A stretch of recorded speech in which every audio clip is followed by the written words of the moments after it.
happen here. A school shooting in Olathe. Within the first 10 minutes, we were told to lock down. 2 staff shot, a student in custody. It's going to be really hard to let him go back. Tense moments of waiting evolved into elation for parents. I started crying when I got her off the bus. How are you feeling? Much better. Much better. It's been a rough day. And now, the conversation turns to protecting our kids. We just got to do different to make more security measures for our schools and take care of our children better. I wish there was more that could be done to prevent this, because we shouldn't have to live like this.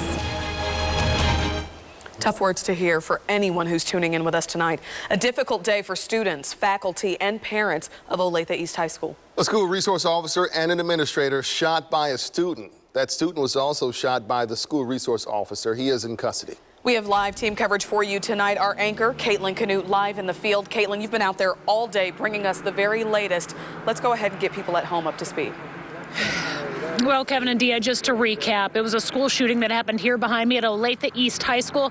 Looking at the scene now, you would never know that earlier it was chaos, confusion, panic for so many involved, not just the students here inside this school, but for their parents at home who were getting text messages from their students saying, Mom, Dad, there's someone with a gun in the school. There's an active shooter. We are on lockdown. These are some of the things that we've been hearing from parents throughout the day today. 2 people who were shot were the school resource officer and an administrator inside the building. The school resource officer, it's then believed, fired a return shot at that student suspect. That student suspect was injured as well. We'll have an update on their conditions coming up here in just a moment. But first, we want to take you back to as this was all unfolding. Listen to this 911 call that was placed right after that shooting. 472, I've been shot. Shots fired on Olathe. Officer needs assistance. 472, what is your location? 472, I've been shot. It's our principal's office. This is the officer in Olathe. Looks like he's going to be at Olathe East. Shots fired. Olathe East. Officer's located at Olathe East. Officer needs assistance. And it wasn't long after that call came through that police officers came screaming to the scene. A heavy police response. They are to be commended for just how quickly they did respond. We talked to police throughout the day, and they were doing a great job of trying to get information out to parents, getting information to us so we could relay that to the community. Cameron Taylor was standing by with police throughout the day, keeping us updated. Cameron, kind of recap, catch us up to speed on what we learned from police throughout the day. Yeah, Caitlin, police telling us that 3 people were shot inside the high school, and we know from police that this all started when a student was called to an administrator's office. Not too long after that is when the shooting happened. Police telling us that there was some sort of incident between the student and the administrator. Now, police telling us that the 3 people shot included a male administrator, a school resource officer, and an adult male student. Police say it was the SRO who shot the student being the suspect in this case. Now, outside the high school, parents were waiting to see if their children were okay. We spoke with a father who has a son in the 9th grade here at Olathe East. This is a parent's worst nightmare to hear that there's an active shooter at their kid's school. It's a fairly helpless feeling, to be honest with you.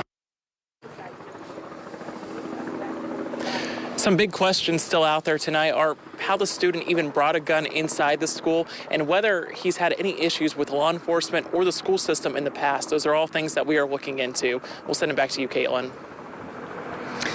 Cameron, those are questions I've heard from many parents out here at the scene today, wondering how did this happen? Were there any red flags? Were there any warnings? That's something that we'll be sifting through in the days and weeks to come. Certainly, we do want to make a quick note. A lot of information was coming out very quickly, and so were some videos that were being shared on social media. We know of one particular video that was being circulated on social media showing someone outside this school with a rifle.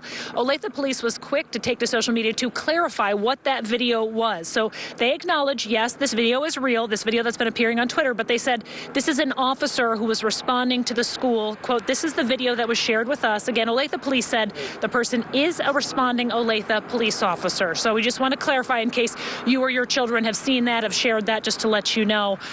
Speaking of the kids, it was a tough day for them. It was a tough day for the parents, too. But we were there on scene when they were reuniting some of those students with their parents. Emma James was at one of those locations. She joins us now with a recap of some of those emotional moments she witnessed. Emma? Caitlin, every family was so relieved to wrap their arms around their kids here at California Trail Middle School. They did have to wait a little bit, though, for that special moment before those buses pulled up. You can see the scene has pretty much cleared off now here at the middle school. But earlier we talked to one student who had a message she wanted to share for others. Take care of yourself right now. I mean, this is really tough as it is right now. I mean, hey, I'm a sophomore in high school. I'm trying to still go to school and try to be okay right now, but it's okay to not be okay. And take a look at some of the video we got earlier. After waiting here at the school for an hour or so, parents saw a handful of buses pull up with their kids on it. You could hear them cheering and see them waving to their parents. We watched hug after hug. We saw tears and plenty of relieved faces. We spoke with one local dad of two girls who had the biggest smile on his face, and he just could not stop hugging his daughters. And it's good to have him back. Oh my gosh. How are you feeling? Much better now. Everybody hug your kids tighter tonight. I'm serious. I'm only laughing now because the drama is over, but it was intense not knowing what was going on. But our schools are awesome. We're praying for our SRO. And a lot of those parents say they are so grateful to the district for the great communication today, knowing right away that their students were safe. They say that was a huge deal to them. Can't thank the district enough for that. Many of those families going home tonight and just planning on spending a lot of quality time with their kids. Live in Olathe, Emma James, KSHB 41 News. Emma, thank you so much. You heard right there one of those parents saying they weren't just concerned for their kids, they were concerned for the school resource officer, for the administrator. Remember, especially with the school resource officer, that's some of these kids likely saw in the hallways on a regular basis, so families have been concerned for them too. Sarah Plake is standing by at the hospital where they were taken with an update on their condition. Sarah? Now, all three of the people involved in this shooting today, the victims and the suspected shooter, they all came to Overland Park Regional. Good news tonight. The two patients have been released, and we are told that those two patients are the SRO and a school administrator. I'm hearing it's a school principal. So just like all of those kids tonight who were able to go home and reunite with their families, so are those two school staff. And so hearing this, we can only assume that the last patient remaining at Overland Park Regional is the suspected shooter, who is a male student at Olathe East. So that's all the updates that we've gotten right now. Hopefully we'll get some more information, maybe some more details on this last patient's condition right now, but all of the families are still processing this, and the hospital said that each of those families were here and they're asking for privacy right now. In Overland Park, I'm Sarah Plake. Back to you, Caitlin. Sarah, thank you. We certainly understand their need for privacy. I just hope they know that we're thinking of those families and we're pulling for that school resource officer and administrator to pull through. I want to get back to, again, what has been the one bright spot of this entire day, the fact that this could have been so much worse, the fact that these students who were inside here were not harmed, and that's due in part to the quick actions of that school resource officer, I might add.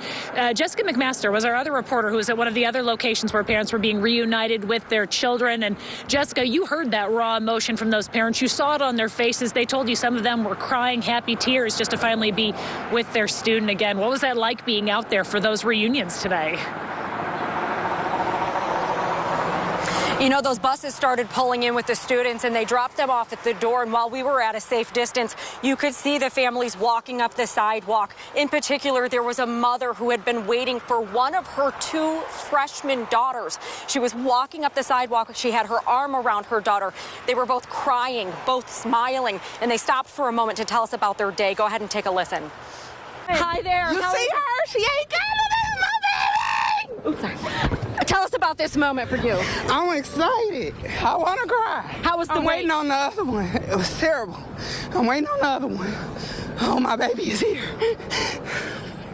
I know this has to be emotional to be here together now. Oh, yes. I'm waiting on the other one, though.